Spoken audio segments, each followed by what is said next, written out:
Hello and welcome. Today I am going to relate to you the stories of people who, despite having to deal with a variety of obstacles, yet managed to attain amazing levels of success, never fail to capture our attention and interest. They unquestionably function as a generator of inspiration and drive.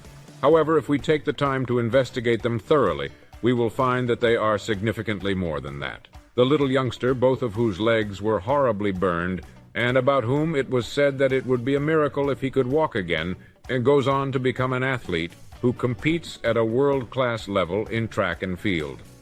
A woman who overcame childhood deafness and blindness to become one of the most inspirational people of our century is considered to have had a difficult childhood.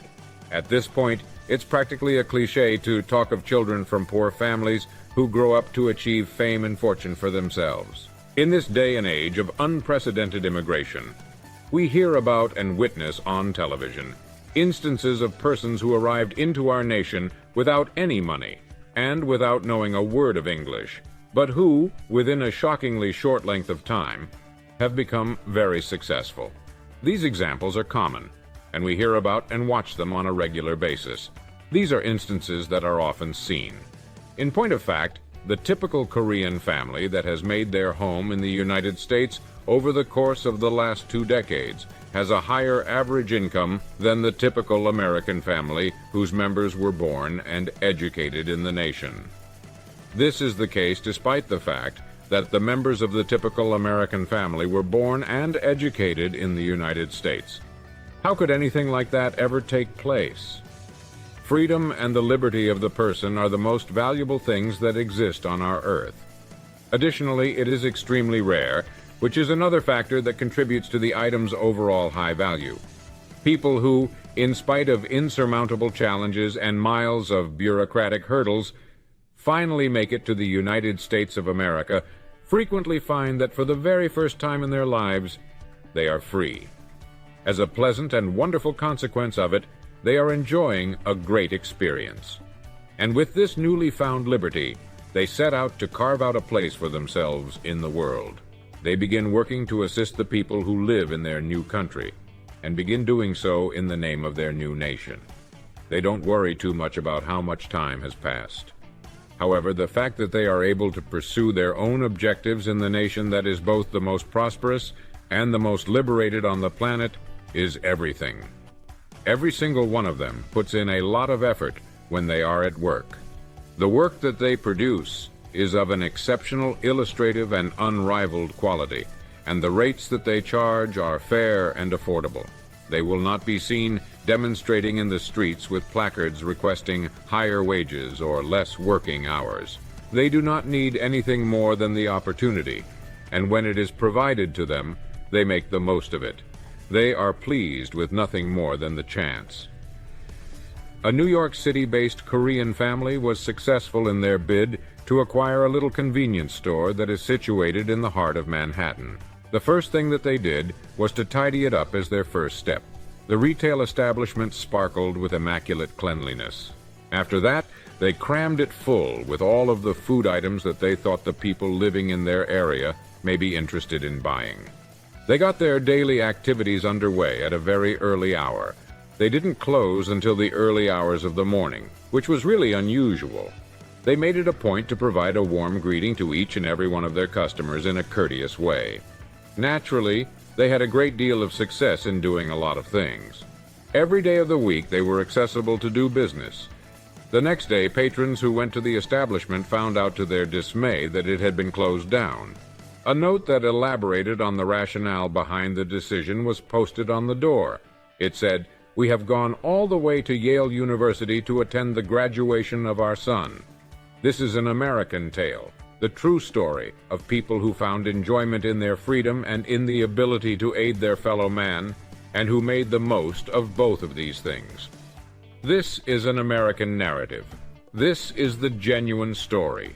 Why do people choose to participate in illegal behavior when they have such enormous disadvantages, such as not understanding the language, not knowing the necessary people, and not having any money? Or the young guy who, after suffering severe burns to both of his legs, manages to come out on top in the competition? or someone who was born unable to hear or see, such as Helen Keller, who overcame these challenges. What on earth could possibly be the answer to this predicament? If the question and its response are correctly understood, it will offer both you and I all that our hearts most sincerely want. In addition to this, it seems like a really simple process. In the most recent correspondence that we had with one another, we did mention it in passing. It's conceivable that it's not challenging enough. The folks about whom we have been talking in this piece, in addition to the hundreds of other people who are presently doing the same thing all around the country, possess something that the average American does not. They have goals. They are determined to do what they set out to do in spite of the obstacles that stand in their way. They have a crystal clear understanding of what it is that they want. They don't let a single day go by without giving some consideration to the matter. It not only encourages them to get out of bed in the morning, but it also ensures that they continue to provide their absolute best performance throughout the whole day. It is the very last thing on their minds before they drift off to sleep at night. And it is the one thing that keeps them awake thinking about it. They are able to triumph over any obstacle because they have a distinct mental image of what it is that they want to achieve in their thoughts.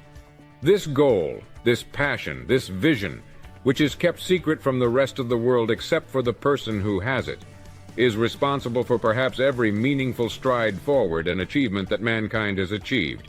It is the driving force behind practically everything that can be seen about ourselves and our environment, including how we behave.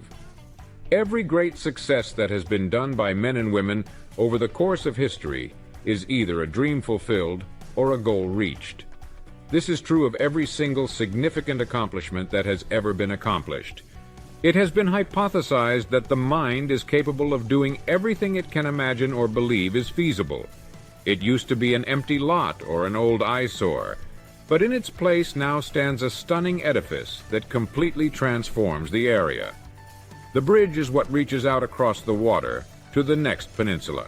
It is scheduled to touch down on the moon.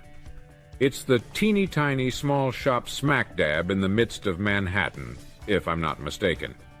The scene depicts a young person picking up their diploma while standing in front of their gorgeous home on a street dotted with trees. This is the brand new baby being held by his or her mother after it was just born. Being successful in business is analogous to having a low golf handicap. In other words, the two go hand in hand. It might be a specific amount of money gained or a sum that was invested into an investment. Both are possible definitions. Whatever the mind can conceive of and believe is possible, that is exactly what it will be able to achieve. What we focus our thoughts on becomes manifest in our lives. And when we are driven to accomplish an exciting goal, we have a higher chance of being successful. As a result of this, there is a saying that instructs individuals to be selective, therefore, what you lay your heart upon. Because in the long run, if you want something badly enough, you will succeed in obtaining it. I would agree with such statement. It has been said that the American people can have everything they desire. The trouble, however, is that they do not know what it is that they want. Oh, they are only concerned with the most inconsequential details. They reported that they had been successful in acquiring the brand new car that they had been looking for. They have shown interest in going, and as a result, they are given the option to do so. They are unanimous in their assertion that the system works to their benefit. They don't seem to get the concept that it is a system, and that if it can work for a brand new refrigerator or a brand new vehicle, then it can work just as well for anything else that they want very much. When a person finally recognizes that the goals that are most important to them have a chance of becoming a reality in their life, it is similar to pulling the key out of a jack-in-the-box. When they do this, everything seems to fall into place perfectly. A profusion of exciting and engaging occurrences begins to take place all of a sudden. When we finally understand what it is to be fully alive, it is often not until much later in our lives that we have the opportunity to do so. When we look back on our past lives, we realize that we lived through them in a manner similar to a lockstep. that we truly took our cues from those around us, in the implicit belief that we are all the same, despite the fact that in reality nothing could be further from the truth. When we look back on our past lives, we realize that we moved through them in a manner similar to a lockstep. When we think back on it, we see that we were moving along in a kind of lockstep the whole time. We are not all alike. Every one of us is quite special in our own way, with a one-of-a-kind set of abilities, a one-of-a-kind genetic profile, and a unique set of hopes and dreams for our life. What would beautifully delight one family and represent total success for them could be regarded as failure by another family. And this is all due to their varied objectives, their distinct plateaus in life, the disparities in their living styles, upbringings, and educations. This is all because of their varied objectives, their distinct plateaus in life, and the disparities in their living styles. When we are young, every facet of the environment that encompasses us has an effect on us and contributes to the process of sculpting the course that we will follow throughout our lives. Another young person who was raised in a family of the upper middle class and who always had just about everything he wanted might settle for a very middle-class adulthood, whereas the first young person who was raised in the same family might settle for a very middle-class adulthood. A young person who lived in poverty as a youngster can have aspirations of becoming wealthy. He might try to overcompensate for the emptiness he experienced during his formative years. Things that have always been accessible to us don't have the same meaning for us as they do for other people who have, at some time in their life, been unable to access them. This is because we have never had to go without these things. However, the vast majority of people in the United States take their freedom for granted and don't even give it a second thought, despite the fact that in the previous message we discussed freedom and how important it is to those who have never had it. We also spoke about how individuals who have never been free place a higher importance on freedom than they do anything else. If you were to ask the majority of people who live in the United States what they believe to be the single most important thing in the world for a human being, the answer that probably comes to mind is not freedom, specifically the liberty to choose one's own path through life. If you were to ask these people, however, what they believe to be the single most important thing in the world for a human being, the majority of them would probably say freedom. The brilliant comedy, The Secret of Freedom by Archibald MacLeish, on the other hand, has the line, "The secret of pleasure is freedom, and the secret of freedom is bravery."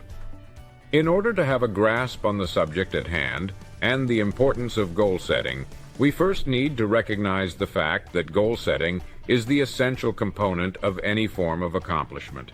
Only then can we begin to comprehend the issue at hand and the significance of goal setting. In point of fact, this is the perfect illustration of what it means for an attempt to be successful. The definition of success that I've discovered to be the most true and helpful one is the one that states, "Success is the progressive realization of a good purpose." In other words, the pursuit of a worthy ideal. This is the definition of success that I've found to be the most often used. If you give the following definition some serious thought, I think you'll arrive at the same conclusion as I have, which is, in order to attain success, it is necessary to work methodically toward the completion of a good goal. That is a wonderful way to describe one's level of accomplishment. If a person is making progress in the right direction toward the realization of a goal, it indicates that they are successful right now and in the present. The accomplishment of a goal may be what the vast majority of people in every part of the globe regard to be successful. Yet, the journey one takes in order to achieve that goal is the only place where genuine success may be discovered. As long as we are making forward toward the realization of a goal that we have set for ourselves in this life, we have every right to consider ourselves to be successful. That is the point at which a human being is capable of reaching their full potential. When Cervantes remarked, "The road is better than the inn," he meant for this to be the idea that was communicated to the audience. The protagonist and his or her love interest often tie the knot when the tale draws to a satisfying conclusion. The events that have been detailed up to this point are only the beginning of the story. The event that is referred to as commencement is the ceremony that takes place when a young person goes up to the president or principal of their school and receives their diploma. That ushers in the first stage of the process. Since this is undeniably a significant accomplishment that deserves recognition, you are deserving of congratulations on this wonderful accomplishment. After that, however, what are his specific plans for the future?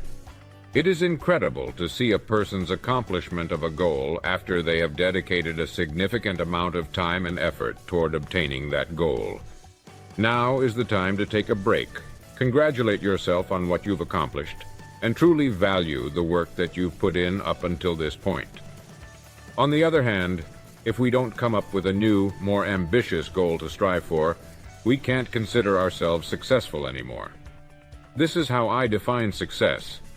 When we are climbing, thinking, planning, and working, or to put it another way, when we are working toward whatever it is that we want to bring about, that is when we are at our most effective.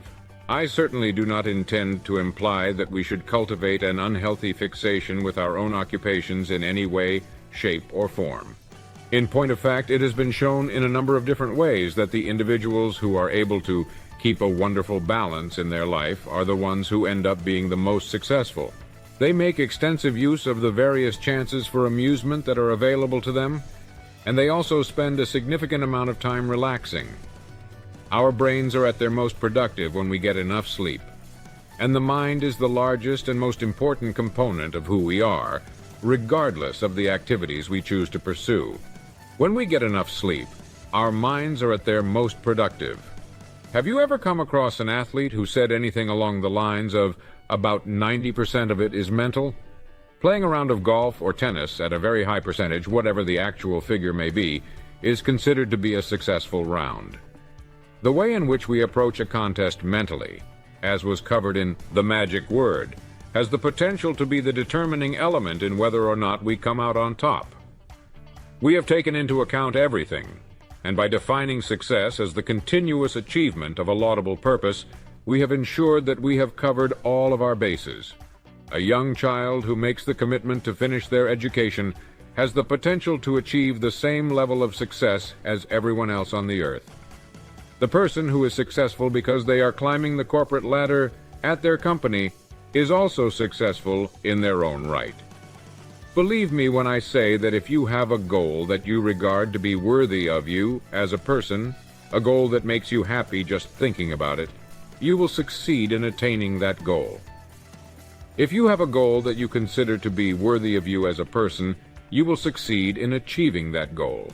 However, as you get closer and realize that the objective will be accomplished in a relatively short amount of time, you should begin planning what the subsequent objective will be.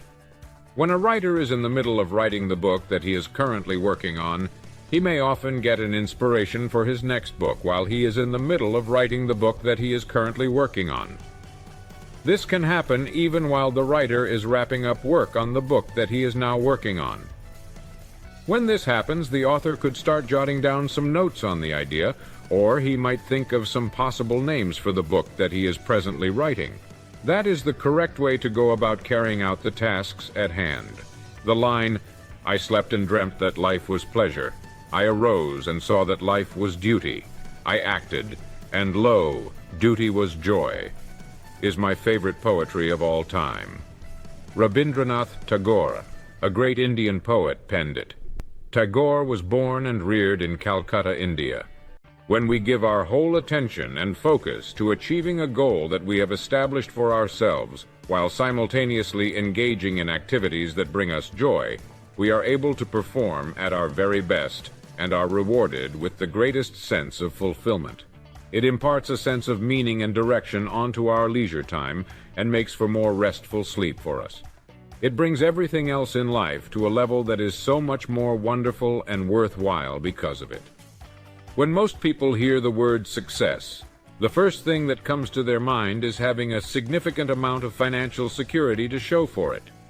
It is a natural byproduct of the purpose in some circumstances, and it offers information about how well we are doing. In other cases, it is not the aim itself. Having said that, this is not always the case by any stretch of the imagination. As long as we are able to get a sense of self-worth from our endeavors, the definition of success is up to interpretation. As a result of this, I have said in the past that one definition of success is the pursuit of a goal that is seen to be of great value. For example, I can't think of anyone who would be more successful than an exceptional educator who is always trying to learn more about the craft of teaching and the subject matter that would pique the attention of his students, and who is aware that each student is different and acquires knowledge at a different rate. I can't think of anyone who would be more successful than an exceptional educator who is always trying to learn more about the subject matter that would pique the attention of his students. There is an almost unlimited number of ways that we may bring enjoyment and a feeling of achievement to ourselves by serving others, and we can do this in a variety of ways. Those who have aspirations that entail providing assistance to a very large number of different people have a very good chance of achieving their goals and being adequately rewarded for their efforts. In point of fact, many individuals have set as one of their goals the accumulation of a certain amount of wealth in an investment account or the attainment of a given level of income. The aspirations of an individual are very private and one of a kind, much like the individual themselves. Given that no two people are similar in every way, it is logical to suppose that no two of us will have exactly the same goals. This is because no two people are the same in every way. One thing that a goal has to do, however, is to make us feel good when we think about it. In order for it to be termed a goal, it needs to be something that we want very much to see come to fruition. When we have strong feelings about an idea or a goal, it is more likely that the idea, which is tucked away in the recesses of our subconscious, will surface and point us in the direction of the path that will allow us to realize the goal. When I was younger, I used to often quote the saying that says, "No one gets rich without assisting others." A person living in Utah wrote to me and posed the following question: how about folks who make a lot of money from the drug trade or those who make pornography and sell it? In what ways do they contribute to the development of others around them? It was a perceptive question to ask in consideration of the way things stand in the political world right now.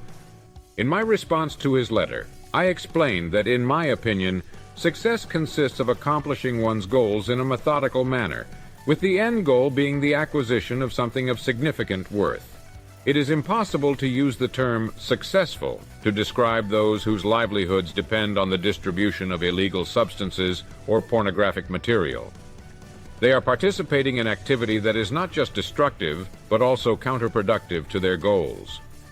When it comes to illegal narcotics, this leads to the enslavement and, in the end, the deaths of thousands of individuals.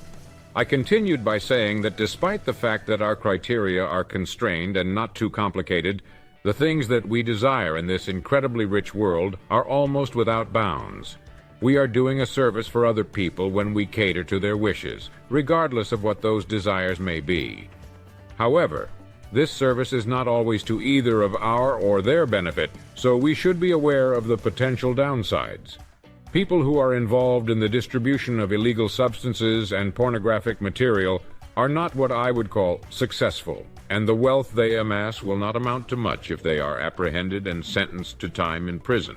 On the other hand, I did not discontinue using the quotation at any point.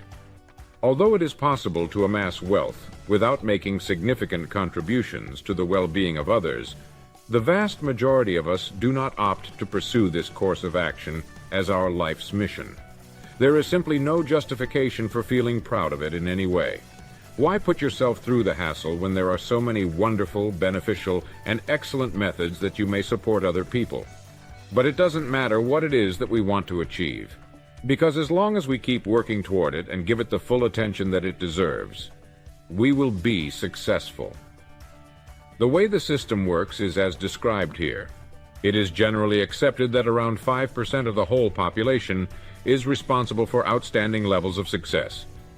In regards to the remaining aspects, it would seem that the averages are up to par with expectations. The vast majority of people seem content to just go with the flow, accepting their station in life exactly as it is. and maybe entertaining a stray glimmer of hope that perhaps one day things will be different. The comparison that Carlyle drew between individuals and ships is one that piques my curiosity for a number of reasons. It is estimated that around 95% are analogous to ships that do not possess rudders. They are completely defenseless and adrift, making them susceptible to the vagaries of any shift in the wind and tide. And despite the fact that they enjoy the notion that one day they would find themselves floating into some affluent and bustling port, you and I both know that for every thin harbor entrance there are 1,000 miles of rocky beach. And even though they adore this dream, they are aware that there are 1,000 miles of rough shoreline. The odds are stacked against them, since there is only a 1 in 1,000 chance of their floating into port. Therefore, the likelihood is very low. These participants provide a significant amount of money to the coffers of our state lotteries. The same thing might be stated about the slot machines that are available in Atlantic City and Las Vegas. These people put their hope in fortunate outcomes, but they don't appear to be aware of the overwhelming odds that are stacked against them. Even if there is always a chance of winning, the player still has a significant disadvantage relative to other players in the game. But the 5% of people who take the time and make the effort to climb into the driver's seat of their lives, who pick a challenging goal to pursue and fully commit themselves to achieving it, sail straight and far across the vast oceans of life, stopping at one port after another, and finish more in a few short years than the other people do in their entire lives combined. This is because these 5% of people take the time and make the effort to climb into the driver's seat of their lives. If you go up to a ship that is presently docked and ask the captain where he plans to travel next, he will tell you in a single sentence where he intends to go next. Even though the captain is unable to see his port, his target, for almost the entire remaining 1% of the journey, he is aware that it is still there, and that barring an unanticipated and very improbable catastrophe, he will arrive there. Even though the captain is unable to see his port, his target, for almost the entire remaining 1% of the journey, he is aware that it is still there. All that is expected of him is to keep a steady schedule of his day-to-day activities. If someone were to ask you, would you be able to describe where you plan to go in the future, or what you are trying to accomplish right now? Is the direction you want to go absolutely crystal clear and clearly defined in your mind? Have you committed your thoughts to paper? It would be wise to proceed in this manner. We are in need of being reminded of and fortified by past experiences. If you are able to, hanging a picture of your goal on the mirror in the bathroom is a fantastic idea. All you have to do is get a picture of your goal and place it on the mirror.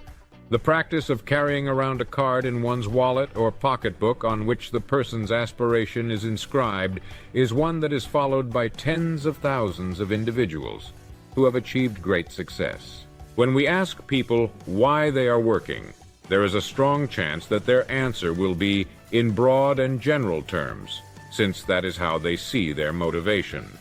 They can mention that they wish to be in good health, have a great deal of happiness, or have a lot of money. This is not a positive development. As a result of the fact that we all want to be in excellent health and do all in our power to achieve and maintain that state, the quest for good health ought to be a shared priority. The accomplishment of one's objectives ought, in the end, to bring about pleasure. In addition to that, you are going to need a certain quantity of money. Although there is a chance that it will succeed, I think it would be better if you decided to put a specific amount of money on the line instead. When our goal is described in as much depth and specificity as possible, we will have a greater sense of its tangibility, and we will be able to get closer to achieving it more quickly. Our current state of happiness has a one-to-one relationship to the direction that our lives are taking. To give you just one example, in Christmas morning, before they open their presents, young people are often in a better mood than they are on Christmas afternoon. This holds true even when compared to other aspects of the holiday. The suspense has been removed, and it is no longer relevant how wonderful their presents are going to be in the future. They will undoubtedly take joy in the things that they get. Yet, in the afternoon on Christmas Day, we often find youngsters to be irritable and argumentative. We have more fun on the way to dinner than we do on the way back home after supper because we are in a more relaxed state. To put it another way, we have a simpler and more enjoyable experience getting ready to go on a vacation than we do coming back from one. It may come as a surprise to learn that the delight we feel as we get closer to reaching our goals is greater than the joy we feel after those goals have been accomplished.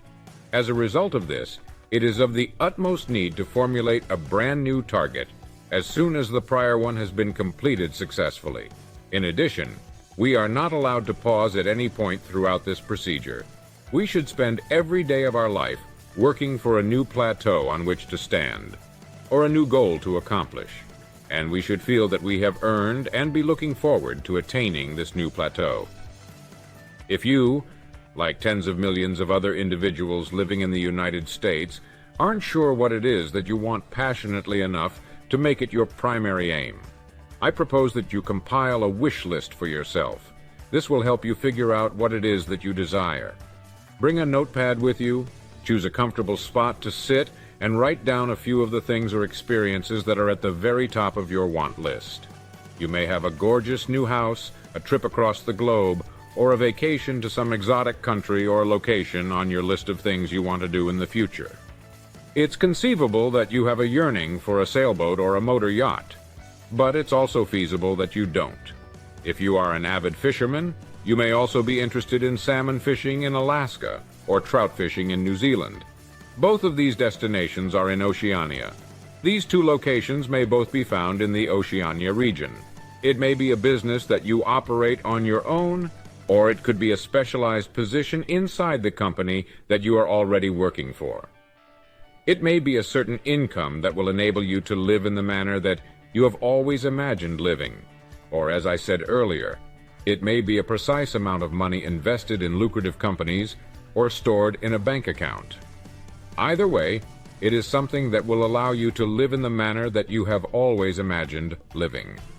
What about a one-of-a-kind vehicle, or maybe even an addition to the home you currently own? Write down anything that comes to mind in relation to the things that you really want to happen in your life and put it all down on paper.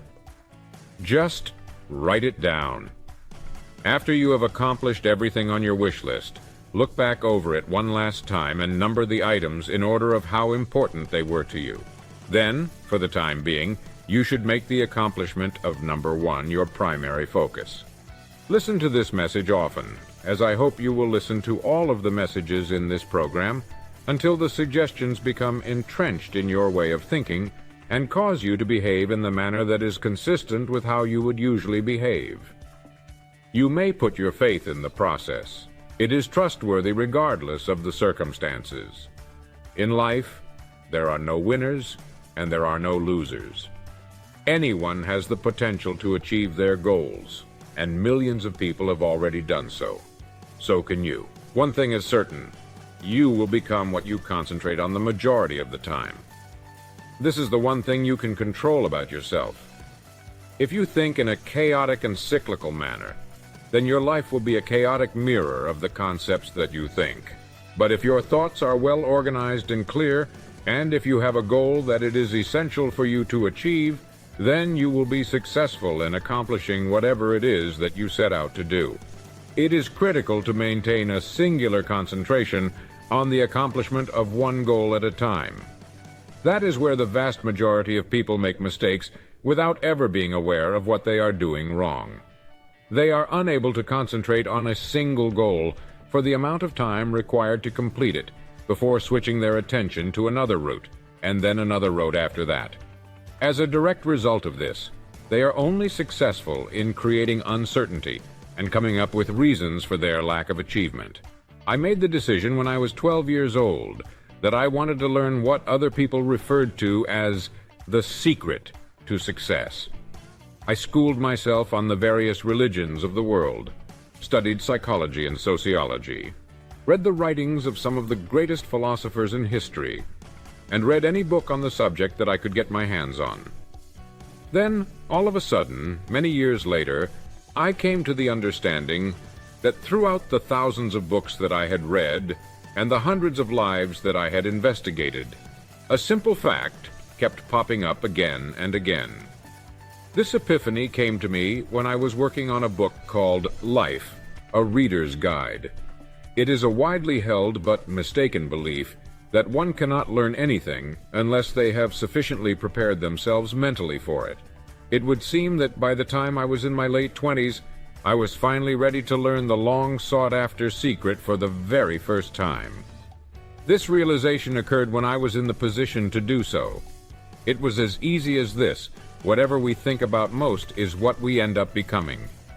You have to come to terms with the fact that in now moment, you are the materialization of all of the concepts that you have gathered up to this point in your life, and that this is a realization that you must come to. You are incapable of transforming into any other form. In a similar vein, you will, in precisely 5 years from now, be the accumulation of all of your thoughts that you have accumulated up to that point in time. On the other hand, you have the ability to exercise control over your ideas. You have the power to decide where you want to focus your attention and how you will channel your thoughts moving forward. You may choose to pay attention to something else, for example, and you will progress toward being like that over time. You may be as positive about accomplishing that goal as you can be about anything else on earth, and that degree of confidence will hold true for you. Given the gravity of the situation, it is very necessary to have a goal in mind toward which to aim one's efforts. It gives our thoughts a focal point and our lives a direction, which are both things that we need. We can really start making progress toward our one self-imposed objective if we think about it first thing in the morning, last thing at night, and as many times as we can during the day. This brings the achievement of our goal ever closer to us. This is due to the fact that our brains possess more power than our bodies. When we are able to concentrate our thoughts, it is comparable to guiding a river that would normally meander and weave its way through the terrain into a straight and smooth channel. The river would otherwise make its way through the landscape in a winding, and meandering pattern. It now possesses power, direction, efficiency, and speed, all of which are present.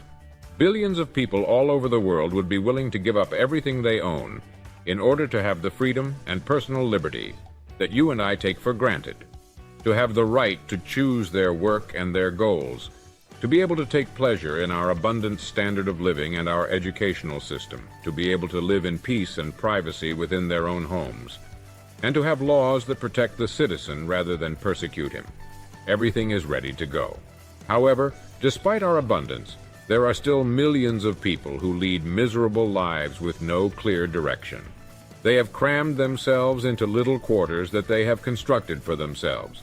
These are the people who are oblivious to the fact that we, each and every one of us, and not the state of the economy, fate, luck, or breaks in one's life, are the ones who are in charge of our own lives. We are the ones who make the decisions. The whole burden of duty is shared equally by each and every one of us.